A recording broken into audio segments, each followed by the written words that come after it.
започнем днес промяната училище. Ще ви покажа така питаните желания на болки. Между другото, част от хората, които деца вика не изядат душата за тази рецепта, ги няма. Но няма да ги чакам.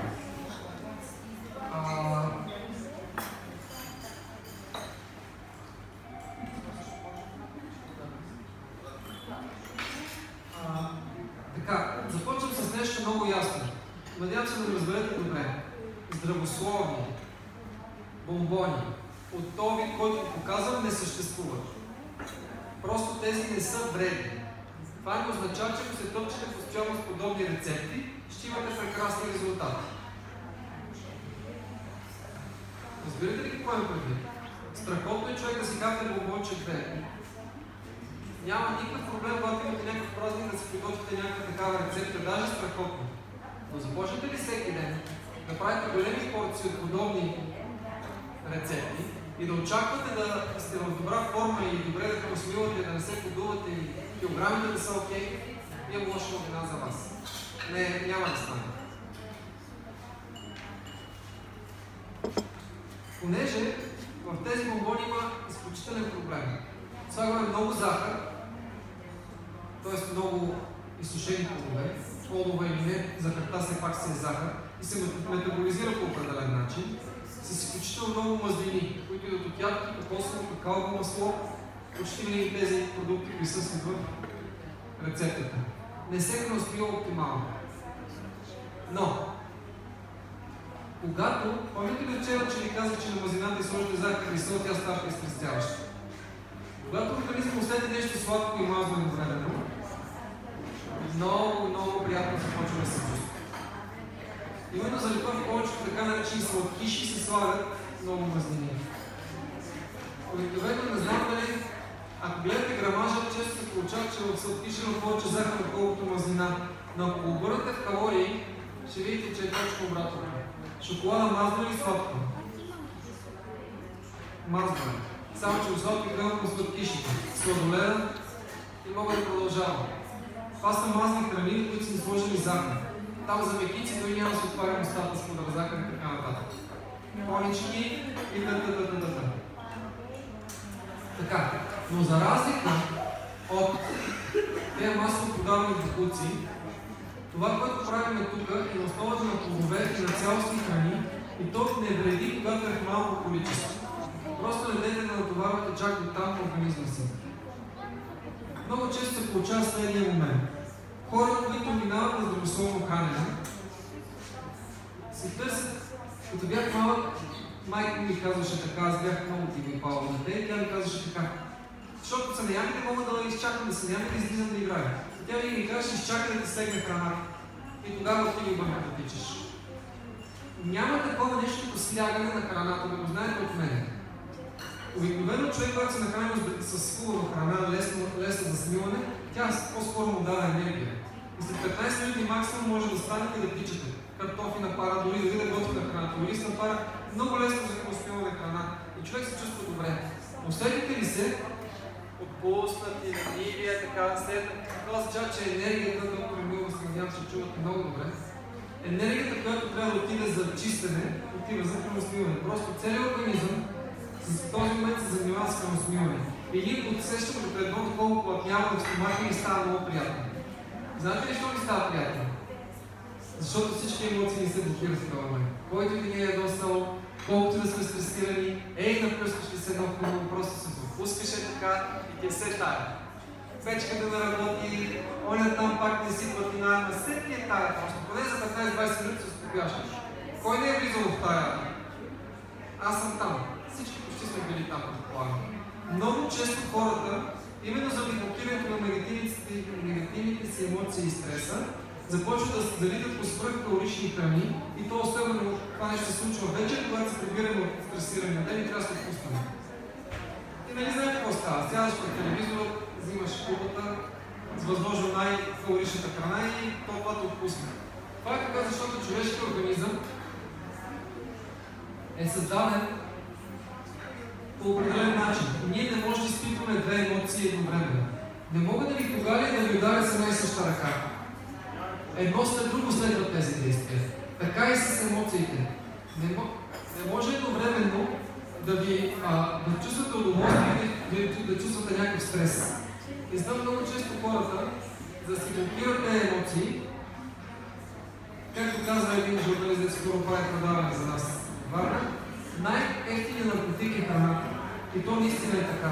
Най-лесно човек може да избягва от реалността, като се натъпче с някой бокук набързо. И едно време, като минавахме по-здравословен начин на хранене, това ме побъркваше, защото аз в принцип съм нервак, като по-енергичен. И няма да това чувство, няма и то ми това енергия, разбирате ли? И не мога да кропна. И това нещо просто можеше да ме... И забелязах тогава в един сайт Земя на заем, единствено славоядско-вегански сайт тогава адекватен. Смятам, това било преди 10 години. Че го поглеждам отсега в този форум за рецепти, има 5-6 рецепти за салати, 5-6 за основни, аз сте някакви такива. И влизаш в отсека за десерти и майко мила. 3 страници. То са торти, то са мамони, то е чудеси. Това е така, защото повечето хора, като минем на по-здравословен начин на живот, си търсиме това пълното чувство в стомаха. Ние сме свикнали с него. Винаги ги дам това пример, като ги правят тези бомбони. Имахме една жена, българка, тук пациентка, която е полицай в Италия. Малко бабаща жена. И тук един ден седи на бара, или 2 години беше, и ми тропа нещо постоянно. И наляво и надясно. Всички, които отидаха на някъде, тя продължават да виси. Аз не играя добре, като ти проблема нещо става, кажи какво се случва. Абе, вика, за една пържола тебе ще изявам право. И аз казах, окей, кажи ми какво чувстваш в момента. Какво се случва тук толкова много? И тя каза, абе, вика, толкова не ме спърта едно място, пълна съм с енергия. И добре, да точно тук на бара, трябваше да стъпиш и да боксуваш тогава. Това не финализира с нещо. Това е моята идея. Ако дойде многото енергия от здравословното хранене, защото това ще се случи 100%, освен ако не сте извън него, канализирайте на някъде. Не стойте вкъщи с старите си навици да боксувате, защото нали знаете, народните поговорки са много мъдри. Работи залото не сте чули сте това. Бях чел една книга на Петър Дънов, много, не че съм особен фен, но много хубав израз. Да впрегнем трено на работа, казваше той. Тоест, почнеш с този новия начин на живот, това напрежение вътре да му дадеш някакъв. Затова не се очудвайте, че огромна част от суровоядците и веганите са най-добрите спортисти в света. Рик Шроу е бил 50 кг мъж, 140 кг мъж до 40-та си година. На 45 обиграва рекорда за ултрамаратон в Америка в момента с писание Men's Health му даде награда за мъж в най-добра форма над 50 години. Защо си мислите? Къде? Цялата тази енергия човека просто е експресирал по адекватен начин. Никой не ви казва, че станете ултрамаратонци. Ако станете супермен едва ли. Но поне наистина може да си пробвате да промените другите си навици. А тези бомбонки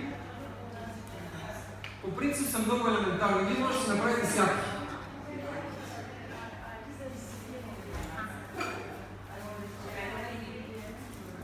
Говорейки за Рич Роу, на български път има една друга книга на другия ултрамаратонец веган, който е толкова велик, нарича се Скот Юре. Яши Кичен. Тази книга изключая спортната информация вътре е изключително по отношение на това как трябва да се храни. Наистина е нещо уникално. Ако имате възможност, набавете си неповторимо изживяване да прочете човек тази книга. Така. Преди имах в магазина, не знам дали в момента имах наличност, ако има още по-добре. Вижте тук и пред себе. Така. Обикновено, когато имате сушени плодове и ядки, когато ги смеете, те могат да направят една маса така подобна на песто и може да си направите всеки топчета, квадратчета, кръгчета и да надигате бомбони. Много мазнина и протеини от ядките, много захар от сушените плодове и бомбони. Даже може да и всички организъм да направите бомбони. От кейси или ядки и сушени кейси. Получават се много хубави животи. Не са малата храна. Просто не се консумират идеално. И веднъж тук един човек издаде въпрос, като не се консумират идеално, как капса от кейси и бебе. Растението, като направи плода, ти го дава този своя плод да може да отбъднеш костилката и да запиш на полена. Така се размножава. То наистина му едеш костилката. Така че не се очудете, че тези две неща са несъвместими. Тя природата си знае работата, ние няма да зависим на принципите на изпълнение. В случая, Ние това нещо ще направим основата на форми, това, което ние тук използваме. Сега в България видяхме какво ще става в Европа, има тия кутии пресната форми от Иран. Задоволително качество. Виждам, в България вече се проправиха път в Западна Европа, навсякъде в Англия, който да не говорим, и продават така наречените Jewel Dates. Историята на Jewel, може би това са най-любимите възможни форми и такива, ако ще намерите още по-добре. За съжаление, в България още имат вулгарна скъпа цена.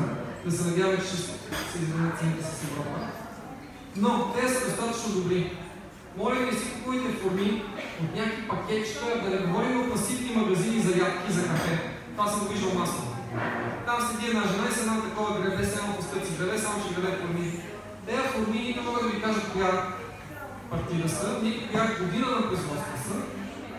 Киснали са ги глюкоза, фруктозен сироп и калиев сорбат и те така могат да се спират 5 години.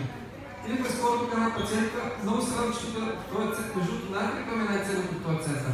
Запознавам се с всякакви хора от всякакъв вид бизнес, всякакъв вид прослойки, всякакъв вид разлик, въобще супер. Имахме една жена, която е собственичка на склад за хранителни продукти и каза, като ми направиха проверка на склада, те, нали, конвенционалните енергии от формите, те са единствените, които покриха някакъв вид стандарти. Всичко друго вика беше, не искам да коментирам. Така че мой съвет е, купувайте си гетия, те са всякакви видове картонни кутии. Само че, като си ги купувате и хванете, ако са тежки, значи са пресни. Като го пресъдат малко и вече станат стари, стават по-леки кутиите, така може да се ориентирате каква партия са. И самият факт, че леко означава, че не са ги третирали наистина. И все пак не е знае, като се купите и ги приберете в ходилника, нали? Защото да си ги запазите. Сега, аз това няма да го правя тук, че вече става малко сложно, но ако случайно рядко има хора, които формите им предизвикват газове. Много лесно се белят, когато леко просто да могат и им свалите отгоре цифрата. И така, те просто не ги измирят до там. Но е хубаво да ги измирят, разбира се, защото знам ли кой ги пипа блокират. Те още няма дезинфекция, като са извън Европейския съюз, но знам какво е станало. А наистина не са третирани с нищо по друг повод. Аз ги проверих откъде ги внасят, внасят от един град Ван в Иран. Те хората са толкова бедни там, че даже кутиите може да видите с штракани стрелбот на ръка. Пък камо ли дават някакви средства за третиране. Това не казвам като нещо хубаво, ама все пак и някаква допълнителна гаранция, че това е колкото може по-натурално. Та, днешната рецепта слагаме две речета или около 300 грама от тези форми.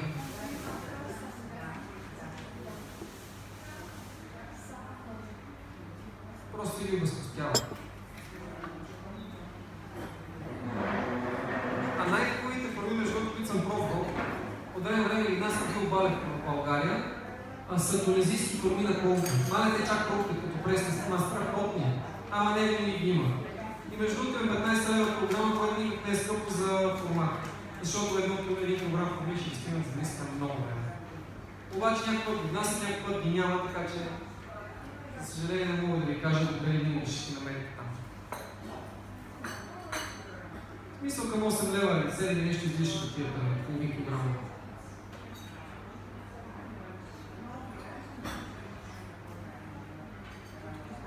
Да си ги обясня. Като ги сложите формите,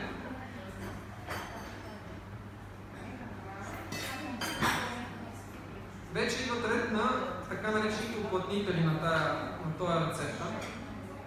Като в случая ние ще използваме увесени ядки.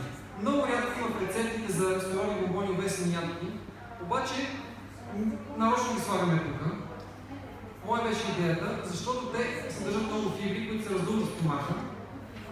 Има чувство на ситост. И така са по-малко калорични тези бомбони и по-адекватни за ядене. И понеже се слагат тези обесени ядки, сега вие ще пробвате веднага рецепта, ама не е зле да ги оставите малко в хладилника тези бомбони 5-6 часа. Така самите обесени ядки ще дръпнат от влагата и ще станат по-лекички, още по-приятни за рецепта, пък ще се стегне самото кокосово масло, което е доста твърдо иначе. Стана температура, сега сме го разтопили леко до една 20 градуса, преди да се става течно. И всичко дошло на мястото си.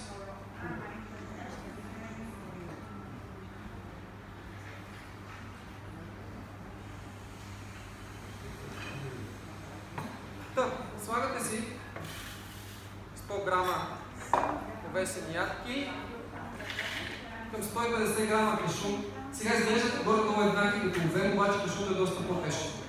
Имайте го предвид.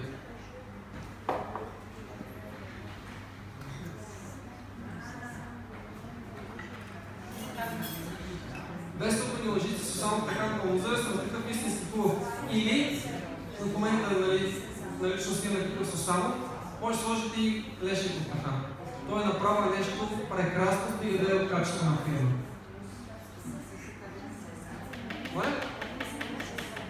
Фирма Занела е най-доброто в България. На лешниковите кахани това. Има някои, няма да коментирам още фирми, но има и такива, които използват. Даже видях една фирма, значи било е 2009 година, като работех в асоциацията на биотърговците, използваше 2004 година реколта турски лешници и генера на лешници. Което 4 годишни лешници малко, може нищо да им е нямало, ама не ми е много окей. Фирма Занела използва само локално произведени български лешници. Нищо националистическо тук не искам да вкарвам. Хубаво да ядем локално произведени храни, защото те са възможно най-свежи, доколкото ни е възможно. Тоест, когато отида в Англия, бих предпочел да ям местно произведена английска храна, най-свежа, най-качествена шея. В България по същия начин. Скоро, като бяхме с жена ми в Тенерифе, там на Канарските острови, няма такива банани. Нищо общо с тези, които ги внасят тук, колкото искат и бил да са. Просто те се произвеждат хората там на място. Съвсем различно, разбирате ли? Така че се опитвайте доколкото е възможно. Не е задължително всичко да е. Може ли български форми да се намери? Никакъв шанс. Не е задължително всичко да е локално, но доколкото е възможно, по-добре.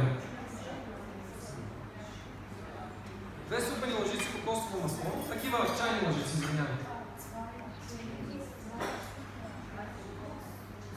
Малко сме даже разбудили.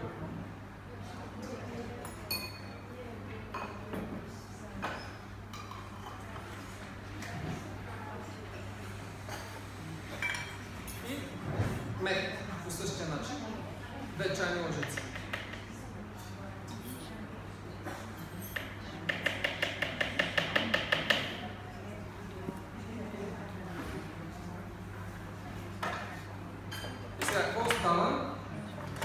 Да го сменим.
Хомогенно и продължава да не мисли след това да прави големи топки вътре, значи все още не е идеална сместа за бомбоните. Добавете влага, малко кокосово масло, малко мед. Или пък малко форми. Обратно пък, ако ви се маже по дъното самата смес, значи сте направили прекалено влажна, ще добавите овесени ядки и кашу, така че да я сгъстите. Изобщо бъдете смели. Това е суровоядство. Тоест не може да сбъркате. Даже може да ги докарате по вашето вкус. Може да обичате повече форми, по-малко мед. Може въобще да не обичате мед, сложете повече форми. Аз така правя, понеже мед е консумирам, слагам повече форми. От вас зависи. Въпросът е да стане приятна смес.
нахрани то така хомогенно, както с места отдолу, но това вече са такива допълнителни процедури, които не са чак толкова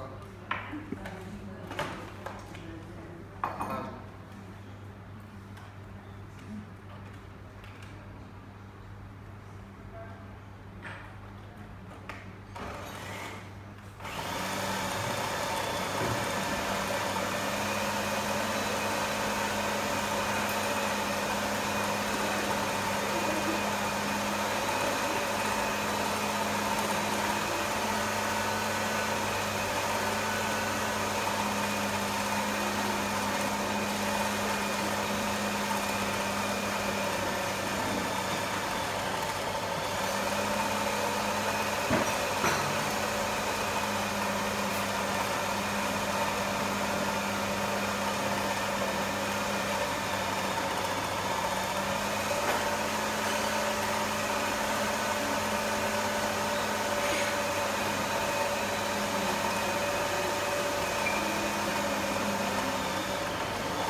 Сега, тук няма как това да го правим, защото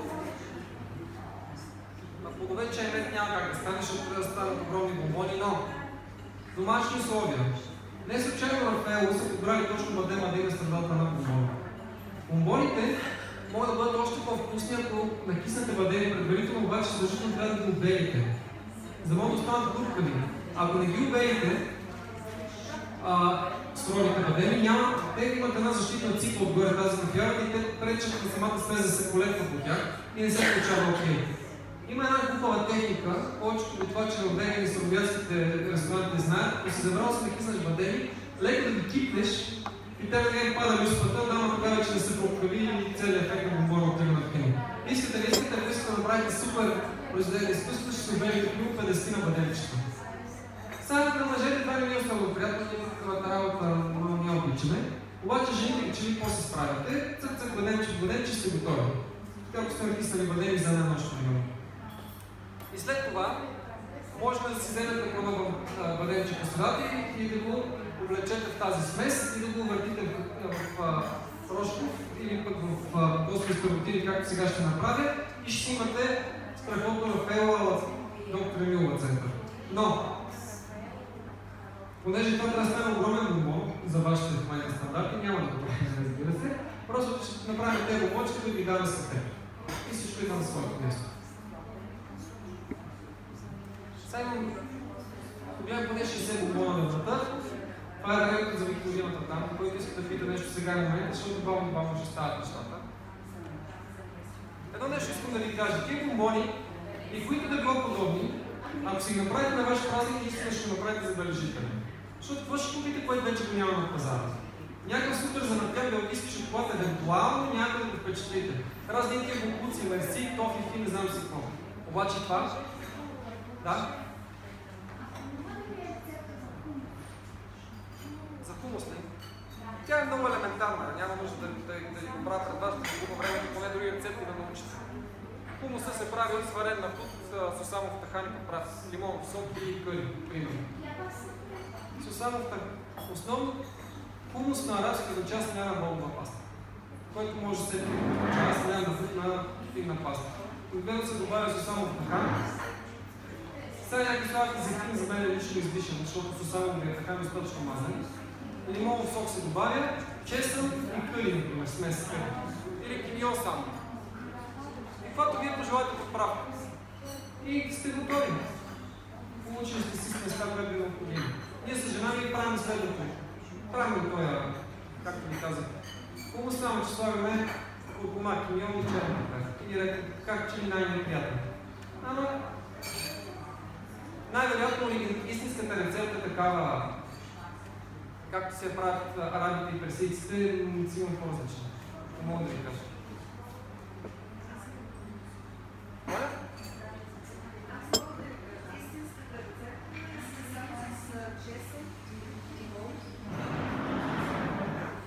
Честен лимонен тахан.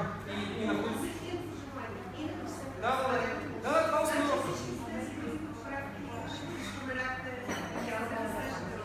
Да. Масово това се прави в България, като гимион задължително се слага, нали? Като говоря в България. И така го правим ние. Сега, разбира се, най-вероятно и Бог чорбата в арабски свят няма право да се чочи по чупица. Какво да прави? Български вкус. Ако ви е вкусно, се направите в между сигурно се участва в само чесън на пут и сусамът тахан. Убеден сте, че става страхотно. Да, вие лимоновия сок блокира необходимостта от много сол. И става по-приятен. Много по-хубав става и самия хумус и става по-лек самия сусамът тахан.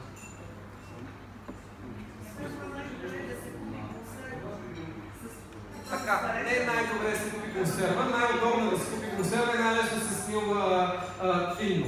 Далеч, обаче да си говорим за здравословно хранене. Така, елементарно и ще ви кажа защо. Накисвате го и за 40 минути в тенджерата под налягане става на масло. На масло става. И след това може да го направите много лесно. Моля, хлебната сода даже след това карат самите люстри на пута много лесно да падат. Така че не е проблем. Моля? Виж сега. Зависи. Тук вече има разлика. Зависи какво състояние ви просмятания тракт, как понасяте подобни. Ако ви създава газове на пута, по-добре вариант е да махнете люстрите, защото ще е много по-леко на просмятания тракт. Аз нямам никакви ябълни. Ама никакви. Но...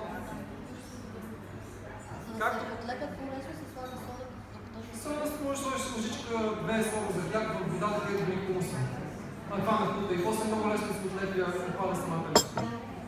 Особено ако тези поедите зърна, по-скъпия вариант поедите зърна, много лесно след това се отстраняваш.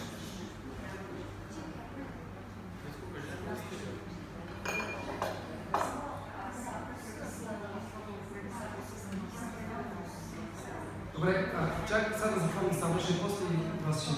Първо, с стегата мога, ако си хора остата, мога да не мъртва. Стегата като билка е нещо хубаво. Стегиола и тия масови подавани бутуци по сладкавниците са глупо. С една неограничен разгорител изличат само сладкото вещество малитола. Това не е окей. Разни там вафли да покавам стегна медия, това са бутуци. По принцип стегата трябва да сте внимателни с нея, защото сладкия вкус в устата, който ще усетите, ще предизвика хипофизата, да кажа на панкреаса, идвани захар, ял да има инсулина, ако знаете. Дрънци, фрънци, нищо не сте изяли. И след малко може да увълчете от глад от такива изкуствени подсладители, дори естествени. Пък, ако питате мене, тази стега стана много модерна, ама ние имаме тук в България прекрасно разпение, което е много по-добро според мен. Нарича се сладник или женски корен. На английски се казва ликорис или ликорайс. Сладко по всякакви аеробиотични чарове. Няма нужда специално билка донесе от Перу, когато е стелията, да използваме, но сега такъв е живота, става много ефтино, много популярно тази стелия. Не, ако сравняваме с Спартана на съседната планета. Въобще няма нищо общо. Но би ви препоръчал, ако се купувате подсладител стелия, да е екстракт от истинска стелия, който е леко зеленее и биосертифициран. Тия прачка с бялата прах, такива пакетчета стелио, не е окей, да го знаете това от мен. Така, за какво ви питате? Преди това имаше въпрос. Може да направите само с накис на пут, обаче имайте преди, че бомбовите растения съдържат едно вещество, наречено лектин. И то цяло група вещества лектини, които имат леко токсично действие в стомаха. Така че когато са сварени тези лектини, защото протеини се денатуrirат и ги чини по-лесно човешкия организъм да понася сварените болове, отколкото суровите такива. Затова и традиционно се вари. По-малко съдържа, но ги съдържа. Окровалия съдържа по-малко, но пак може не всеки да може да понесе.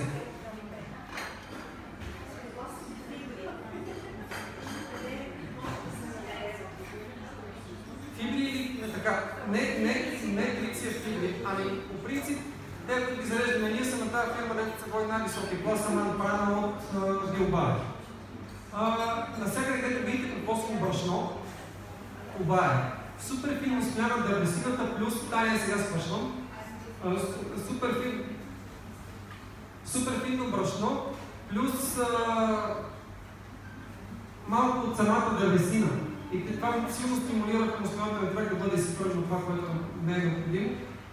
В вас стимулира перисталтиката и затова на тази картина, където има пише транзит. От време на време на хора с проблеми с изхождането им даваме малко по-солитрици. Но и соковата арония действа, вече е проверено много. Той пък съдържа едно друго вещество, наречено ксилитол. Това е пак такъв подсладител, който и сокът през има, който стимулира. Да, има в магазина много силно разпределително действие. Затова, като се опита да вземете да дигате бутилката, 20 мл в реша, да не станат едната крайност с другата, пак да не може останат от туалетната пост. Аз не съм окей. Тия сиропи нямат това действие, защото те слагат захар и изнестяват. И вие не получавате това количество от тези разпределителни вещества, които ги има в истинския сок. Така че би ги препоръчал, ние затова заредихме тази фирма. Едно, че опознавам човек, че се отглежда само ролята по биологичен начин, сигурно поне от 10 години. И второ, че той дори не загрява на 100 градуса сок, само на 85 градуса и антиоксидантите вътре, консервират сока, за да може да има дълъг срок. Но той е вкуса му неподправен. Няма нищо общо с тези сокче, да слагаш там едно към 10, едно към 50, не знам си какво. Би ви препоръчал да си взимате винаги естествения продукт. Или ако не си приятни сиропите, може да използвате сушения под този, който е на прах. Оцета е нещо божествено. Значи, ако обичате слагате оцет. Оцета от арония, лично на мен много ми харесва от ябълкови оцет. Пак е ферментиран по същия начин с оцет на гъба. Много приятно. Обаче има специфичен аромат. Ако ви допада, супер. На мен много ми допада. Така че, особено на зелени салати, на такива зимните салати, там от кореноплоди, много отиват оцет. И зимата по този начин може да вкарате повече антиоксиданти, свежи, истински, а оцета е 100% суров. Така че, моя съвет е, ако искате нещо разхващащо или по-солифидно или по-скоро арония. По-полезната аронията, поне ти дава и още нещо антиоксиданти. Докато кокосовите трици, по-влязва, това излязва. Няма кой знае какъв ефект, но действа. Факт е, че действа. Имате ли други въпроси? И бавно може да идвате тук да взимате вече. Моля? Агавето не е полезно. Това е рафиниран сироп от кактус и с него правят текилата в Мексико. Просто защото кога се от другата страна на планетата изведнъж се облече в някаква такава магия. Често казвам, сироп от захарната стика ми е много по-адекватно, отколкото сироп от кактус. Ама понеже не е захар, и ние как, клевовия сироп е по-добрия вариант, и трябва да тече подсолител. Много по-добрия вариант. Клевовия сироп, да. Слушаме. Не, те се ядат както ядете слямото време до себе. Може да си ги сложите в реша, да си наръсите. Може да си спечете и сладки, всяка вече става сладка история. Просто ги ръсите в реша или в половата сладки ядете. Така става, в доматите. Така че домати с какво малко. Ако ги подхожда капи. Между другото кокоса, сладкия кокос, кокосовото масло и хубавите сърдотини много отиват на къри, на тайландско къри. Пробайте, има такава манджа, наречена кокосово къри. Кокосово масло с къри и някакви зеленчуци да ги задушите. Ще ви задиши на тайланд, защото да гарантирам и веднага. Много хубава екзотична рецепта. Въобще, опитате ли се да се храните здравословно, ще видите тонове рецепти. Просто желание. Нищо повече. Има една тайландска кокосова къри паста зелена, къде кутия продават, зелената най-силната. Това смесите ли с кокосово масло и да си направите някакви вид зеленчуци на пара, ориз, басмати, който ви пожелате, просто може да попадне човек, толкова вкусно става. Леко пикантно. Окей. Начин ви препоръчвам марки. Ние ползваме тая, която е Dragon Superfoods, която е на тия най-големите биопроизводители в България, Smart Bio. От билата дори може да се вземе, откъде ли не. Видите ли, че биосертифицирано и екстра върджин достатъчно, качествено. Сега Аман Пана е най-високия. Това са на 50 лева в балканчето. Ако искате, вземете си от нея. За мен лично е най-добрата фирма европейска за биопродукти. Но тя ги са сертифицирани такъв белгийски сертифициращ орган Агрикултур Биоложик. Страшно висок стандарт. Страшно висок стандарт. Въобще френските и италианските биопродукти по отношение на проблемето си ги знаете тия нации и са може би най-доброто. Не, че другите са лоши, но специално тези на мен най-любимите. изключава естествено локално произведените български такива, това е много модерно. И добре, ако искате идвате да се четете, защото аз ще продължавам да върта, защото най-вероятно няма да стигне за всички, но може да се издадете, че